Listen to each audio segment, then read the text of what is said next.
So বন্ধুরা প্রথম থেকে ভিডিওটা শেষ পর্যন্ত দেখতে থাকো, তাহলে আজকে শিখে যাবে যে কিভাবে আমরা বাংলা থেকে ইংরেজিতে ট্রান্সলেট করতে পারি।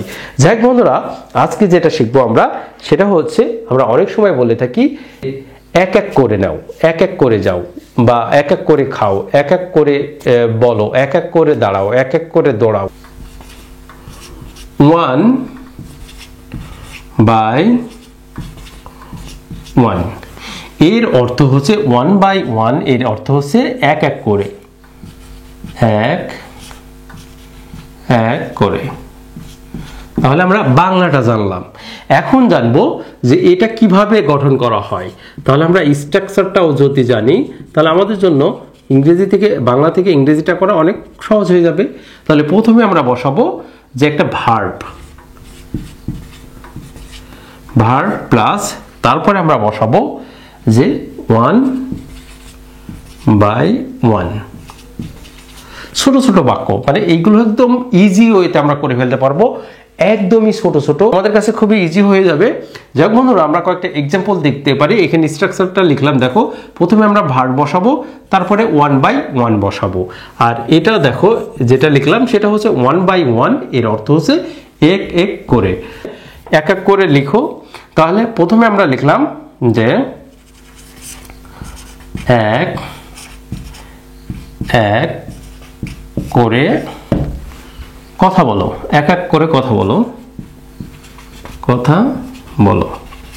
তাহলে এক এক করে কথা বলো এর ইংরেজিটা হবে স্পিক 1 by 1। স্পিক 1 by 1, এক এক করে কথা বলো। আবার যদি বলি যে এক এক করে এসো, এক এক করে, এক এক করে আসো, সেই ক্ষেত্রে দেখো কাম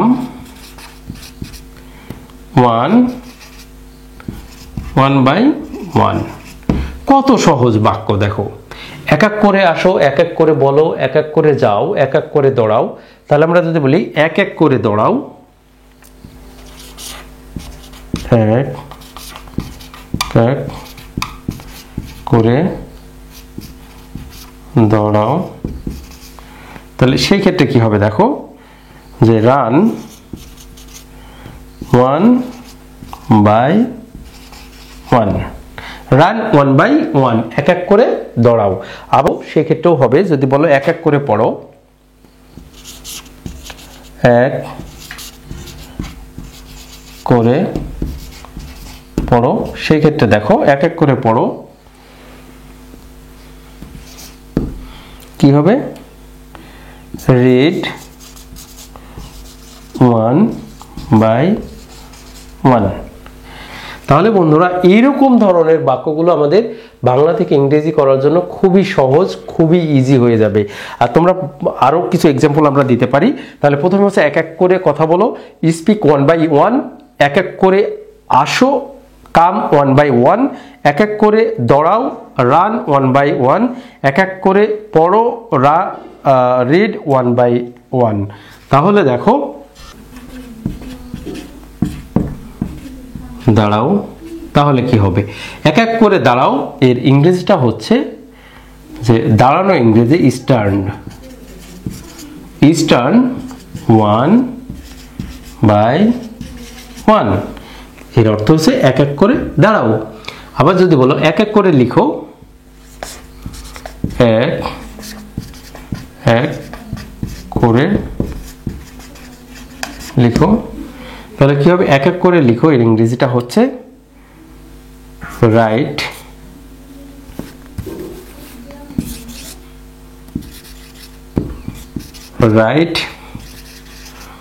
1 by 1।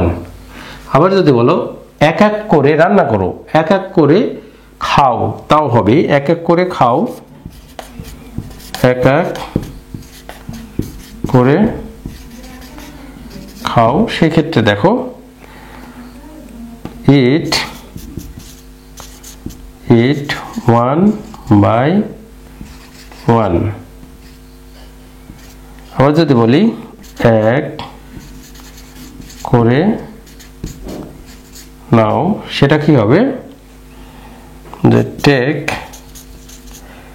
1/1, তাহলে টেক 1/1 এক এক করে নাও।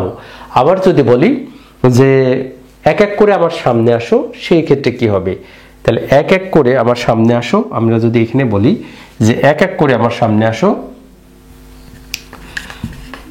এক এক করে আমার সামনে আসো, তাহলে এটা কি হবে, তাহলে আমরা প্রথমে লিখব যে সামনে আসা ইংরেজিটা আগে কি, যে সামনে আসা ইংরেজিটা হচ্ছে come in front of me, come in front of me 1/1। তাহলে প্রথমে লিখলাম come in front of me 1/1, আবার লিখতে পারি come 1/1 in front of me, এভাবে বললেও হবে। তোমরা যদি আবার প্রথমে এখানে লিখো যে come 1/1 in front of me, come 1/1 in front of me, এভাবে দিলে হবে। আবার come in front of me 1/1 এভাবে লিখলেও হবে, তোমরা যেটা আগে দিবা সেভাবেই হবে। যাই হোক বন্ধুরা, খুবই সহজ, তোমরা ইজি ওয়েতে এগুলো করতে পারবে। আর আজকের পরে থেকে তোমাদের আর এই 1/1 নিয়ে আর কোনো ধরনের সমস্যা হবে না। যাই হোক বন্ধুরা, ভিডিওটা ভালো লাগলে অবশ্যই ভিডিওটা শেয়ার করে দাও, কারণ যারা এখনো জানে না, এখনো পারে না, এখনো বোঝে না কিছু ইংরেজির, তাদের জন্য এই ভিডিওটা অনেক অনেক উপকার হবে। সো বন্ধুরা, আজকে এই পর্যন্ত, ভালো থেকো, সুস্থ থেকো।